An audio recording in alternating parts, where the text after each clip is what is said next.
శ్రీ గణేశాయ నమః. ఓం శ్రీ వేదవ్యాసాయ నమః. ఓం నమో భగవతే వాసుదేవాయ. మహాభారత గ్రంథ పారాయణలో భాగంగా ఈరోజు మనం 382వ రోజుకు చేరుకున్నాము. ద్రోణ పర్వంలో ఉన్నాము. ఈరోజు అర్జునుడు జయద్రథుడిని వధించుట గురించి తెలుసుకోబోతున్నాము. చాలా బాగుంటుంది, చివరి వరకు స్కిప్ చేయకుండా చూడండి. హరే కృష్ణ.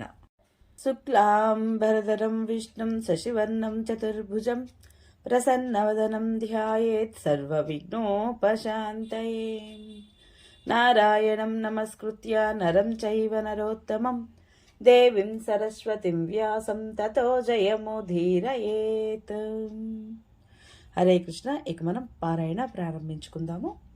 ధృతరాష్ట్ర మహారాజు అడుగుతున్నాడు సంజయుణ్ణి, సంజయ, భూరిశ్రవుడు చనిపోయాక యుద్ధం ఎలా జరిగిందో నాకు వివరించి చెప్పు అని. అప్పుడు సంజయుడు చెప్పసాగాడు, మహారాజా, భూరిశ్రవుడు పరలోకగతుడైనాక అర్జునుడు శ్రీకృష్ణుడితోటి, మాధవ, జయద్రథుడు ఉన్న చోటికి గుర్రాలను తీసుకుపో. ఇప్పుడు జయద్రథుడికి 3 మార్గాలున్నాయి.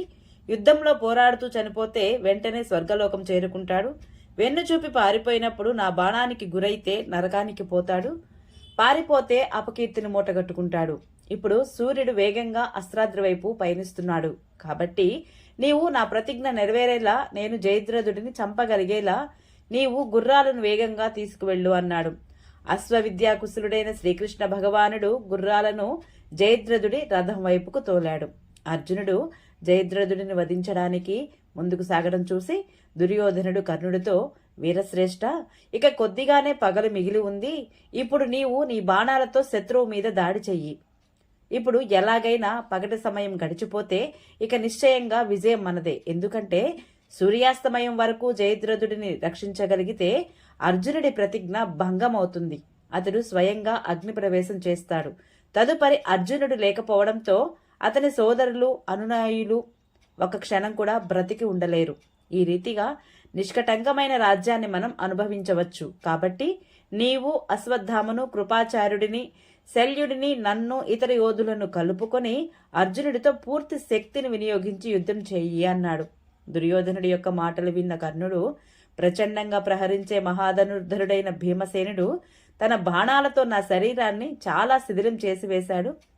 అయినా యుద్ధంలో నిలబడి తీరాలి అనే నియమం కారణంగానే నేనిక్కడ నిలబడి ఉన్నాను.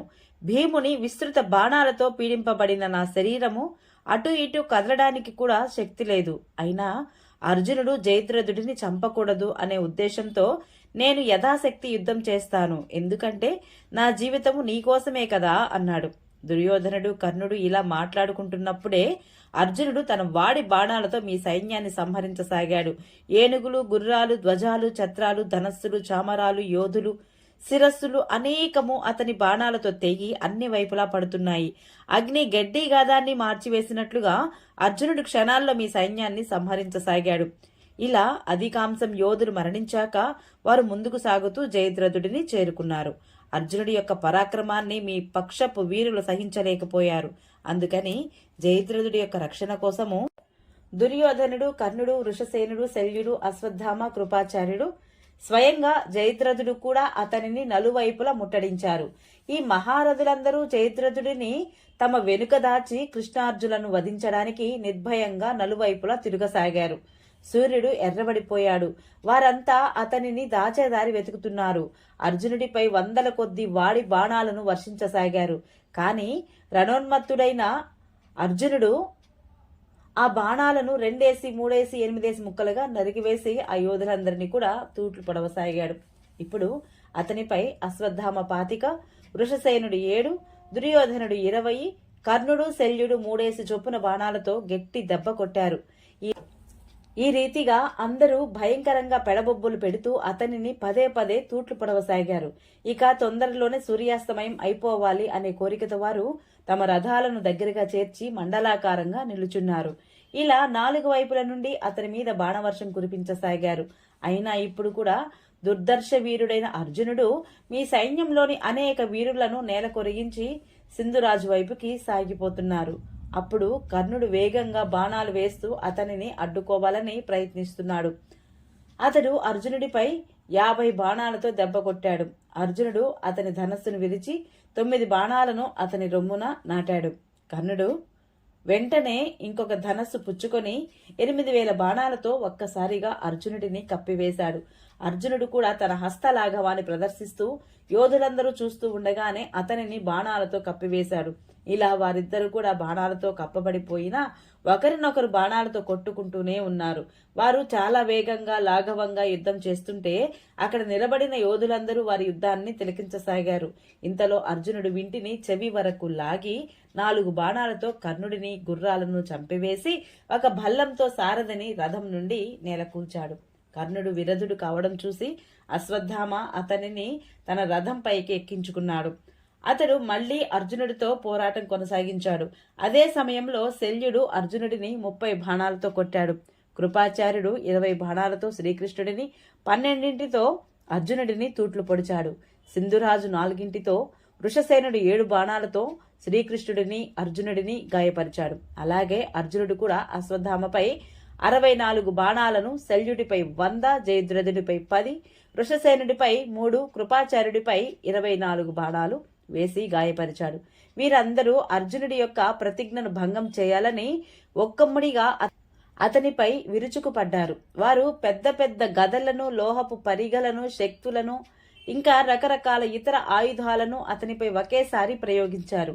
కానీ అర్జునుడు తనపై ఈ రీతిగా దాడి చేస్తున్న కౌరవసేనను చూచి నవ్వి మీ వీరులను అనేకులను విధ్వంసం చేస్తూ ముందుకు సాగుతున్నాడు. రాజా, అర్జునుడు తన వింటి నారిని మీటినప్పుడల్లా ఇంద్రుడి వజ్రాయుధంలాగా భయంకరమైన ధ్వని వెలువడుతోంది. అది విని మీ సైన్యము పిచ్చివారిలా తిరుగుడు పడుతున్నారు. అతడు ఎప్పుడు బాణం తీస్తున్నాడో, ఎప్పుడు సంధిస్తున్నాడో, ఎప్పుడు నారి లాగుతున్నాడో, ఎప్పుడు వదులుతున్నాడో కూడా తెలియనంత వేగంగా బాణాలు వేస్తున్నాడు. అతడు కుపితుడై ఐంద్రాస్త్రం ప్రయోగించాడు. అందులో నుండి 100,000 దివ్య బాణాలు వెలువడ్డాయి. కౌరవులు కూడా ఆయుధాలను కురిపిస్తూ ఆకాశాన్ని చీకటిమయం చేసేశారు. అర్జునుడు అభిమంత్రించిన దివ్యాస్త్రాల బాణాల ద్వారా దానిని భగ్నం చేశాడు. ఆ సమయంలో పరాక్రమం చాటుకుంటూ అతని ఎదుటికి వచ్చిన వీరులందరూ కూడా మంటలలో పడిన మిడుతల్లాగా నశించిపోయారు. ఈ రీతిగా ఎందరో వీరుల జీవితాలను, కీర్తిని కూడా నశింపజేస్తూ యుద్ధరంగంలో అతడు మూర్తీభవించిన మృత్యువులా విహరించసాగాడు. ఆ సమయంలో అర్జునుడు సృష్టించిన అస్త్ర ప్రళయంలో అనేక వీరులు మునిగిపోయారు. తలలు, బాహువులు, వేళ్లు తెగిన శరీరాలతో, తొండాలు, దంతాలు విరిగిన ఏనుగులతో, మెడలు గాయపడిన గుర్రాలతో, విరిగిన రథాలతో, పేగులు వెలికి వచ్చి కాళ్ళు చేతులు తెగి కదలలేక సొమ్మసిల్లిపడి ఉన్న 100,000 వీరులతో ఆ విశాలమైన యుద్ధభూమి పిరికి వారికి మహాభయం కలిగించేదిగా ఉంది. మూర్తీభవించిన కాలుడిలా ఉన్న అర్జునుడి యొక్క అపూర్వ పరాక్రమాన్ని చూసి కౌరవులలో గొప్ప అలజడి వ్యాపించింది. ఈ రీతిగా భయానక కృత్యాలతో తన భీషణత్వాన్ని అచ్చువేసి అతడు గొప్ప గొప్ప మహారథికులను గడచి ముందుకు సాగాడు. అర్జునుడు జయద్రథుడి వైపు సాగిపోవడం చూసి కౌరవ యోధులు జయద్రథుడి ప్రాణాలపై ఆశలు వదులుకున్నారు. రణభూమి నుండి మరలిపోసాగారు. ఈ సమయంలో అర్జునుడి ఎదుటికి వచ్చిన వీరుడిపైనే ప్రాణాంతకమైన అతని బాణాలు పడుతున్నాయి. అర్జునుడు మీ సైన్యాన్ని అంతటిని శవాలతో నింపేశాడు. ఈ రీతిగా మీ చతురంగ బలాలను వ్యాకులపరచి అతడు జయద్రథుడి ఎదుటికి వచ్చాడు.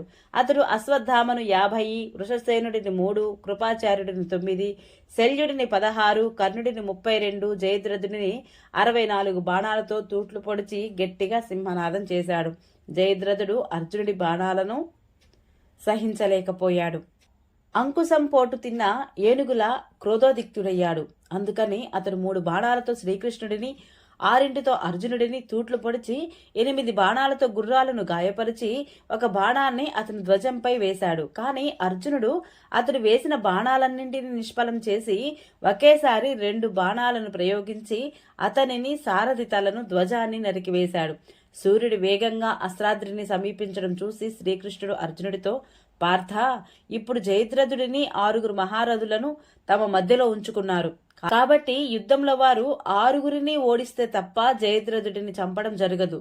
కాబట్టి జయద్రథునికి సూర్యుడు అస్తమించాడు అని స్పష్టంగా తెలిసేలా ఇప్పుడు నేను సూర్యుడిని మరుగుపుచ్చడానికి ఒక ఉపాయాన్ని చేస్తాను. దానితో అతడు ఆనందంగా నిన్ను చంపడానికి యువతలకు వస్తాడు. తనను తాను రక్షించుకోవడానికి ఎటువంటి ప్రయత్నము చేయడు. ఆ సమయంలో నీవు అతనిని ప్రహరించు. సూర్యుడు అస్తమించాడనుకొని ఉపేక్షించకు అన్నాడు. అర్జునుడు, మీరు ఎట్లా చెప్తే అట్లాగే జరుగుతుంది అన్నాడు. అప్పుడు యోగీశ్వరుడైన కృష్ణుడు యోగయుక్తుడై సూర్యుడిని కప్పివేయడానికి అంధకారాన్ని ఉత్పాదించాడు. అంధకారం వ్యాపించడంతో మీ యోధులందరూ కూడా సూర్యుడు అస్తమించాడు అనుకొని అర్జునుడు నశించిపోతాడనే ఊహతో గొప్ప ఆనందంలో మునిగిపోయారు. ఆనందంతో వారికి సూర్యుని వైపు చూడాలనే ధ్యాస కూడా లేకుండా పోయింది. అదే సమయంలో జయద్రథుడు తలపైకెత్తి సూర్యుడి వైపు చూశాడు. అప్పుడు శ్రీకృష్ణుడు అర్జునుడితో, మళ్ళీ వీరుడా చూడు, సింధురాజు నీ వలన భయాన్ని విడిచిపెట్టి సూర్యుని వైపు చూస్తున్నాడు. ఈ దుష్టుడిని సంహరించడానికి ఇదే మంచి సమయము.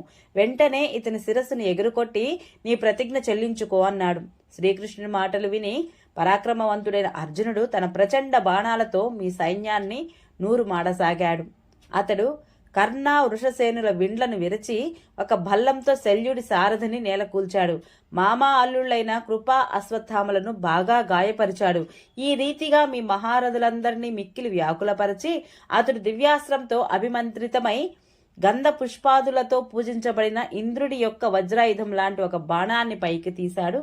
దాని శాస్త్రోక్తంగా వజ్రాస్త్రంలో అభిమంత్రించి అతివేగంగా గాంధీవంలో సంధించాడు.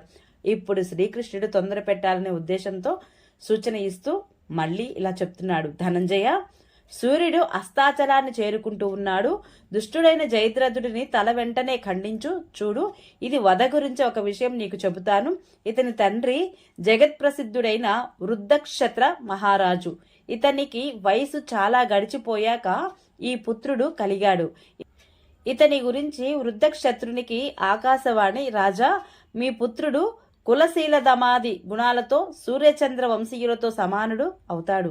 ఈ క్షత్రియ ప్రవరుని లోకంలో సూర్యులందరూ కూడా గౌరవిస్తారు. కానీ యుద్ధరంగంలో యుద్ధం చేస్తూ ఉండగా ఒక క్షత్రియ శ్రేష్ఠుడు అకస్మాత్తుగా ఇతని తలను నరుకుతాడు అని చెప్పింది. ఇది విని సింధురాజు వృద్ధక్షత్రుడు చాలాసేపు ఆలోచించాడు.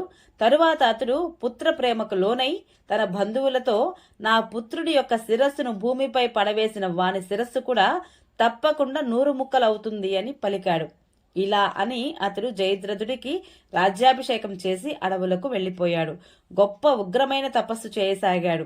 ఇప్పుడు అతడు శమంతక పంచకానికి అవతల గొప్ప ఘోరమైన తపస్సు చేస్తున్నాడు. కాబట్టి నీవు దివ్యాస్త్రంతో ఇతని తలను ఖండించి వృద్ధక్షత్రుని ఒడిలో పడవేయి.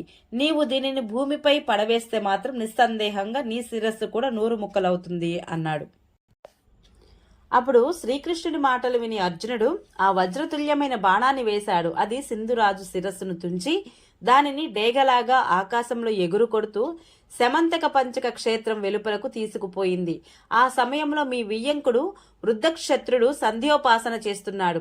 ఆ బాణం శిరస్సును అతని ఒడిలో పడేసింది. అది అతనికి ఏమాత్రం తెలియలేదు. వృద్ధక్షత్రుడు జపం పూర్తయి లేవగానే ఆ శిరస్సు అతని ఒడి నుండి నేలపై పడింది. అది పడుతూనే అతని శిరస్సు కూడా 100 ముక్కలైంది.